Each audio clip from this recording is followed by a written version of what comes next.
Good morning, everyone, and good morning, Chief Constable. Welcome to you and your team and all of those joining us online to this September accountability session.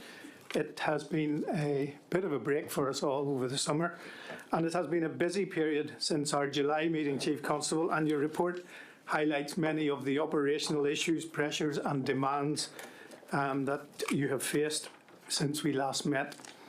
I'm going to start with the issue of hate crime.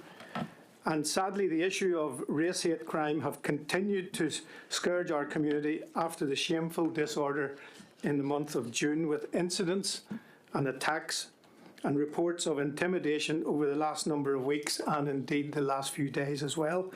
It is deeply concerning that race hate crime statistics now are at an all-time high record. On a slightly more positive note, as a board, we welcome the new Race and Ethnicity Action Plan published by the PSNI in August, and we do hope that the wide-ranging actions contained in that plan will start to turn these figures around.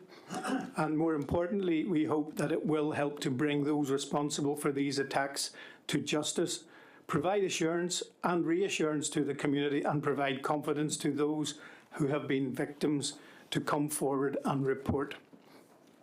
It is reassuring that those who have been responsible for perpetrating hate crime are being held to account. As I said at the launch of the action plan, policing alone cannot solve the hatred and intolerance that exists. As a society, we must call out all forms of hate crime, and the need for strong political and civil leadership is so important. Sadly, once again, we also saw the appalling burning of flags, effigies and hateful material on bonfires, and that includes names of PSNI officers. Your officers, Chief Constable, have also been engaged at a number of protests and counter-protests over the summer, as well as dealing with disturbing incidents of vigilantism witnessed in parts of Belfast. We do have some questions on these issues, as well as the position with the new guidance issued by the National Police Chiefs Council, and also the policing of the new legislation which prescribed Palestine action. There have been, very sadly, a number of murders over the course of the summer. The tragic events in Maguire's Bridge and Donaghadee focused attention once again on femicide here and violence against women and girls. Our thoughts are with the family and friends of all of those affected, and I'm sure you will update the operational impact given the resources required to support all of those murder investigations. Chief Constable, today we publish the latest human rights annual report with 9 new recommendations. As always, this report is an important human rights health check for the organisation, and this report examines 12 important areas of policing, with our human rights advisor making an assessment of PSNI's current performance against each one. Adhering to human rights principles in policing protects the rights of the public and the rights of the police officers. And on that note, in August, we opened the consultation on the revised Code of Ethics for the PSNI. The code sets out standards of conduct and practice for police officers so that they are aware of the rights and obligations arising from the Human Rights Act 1998.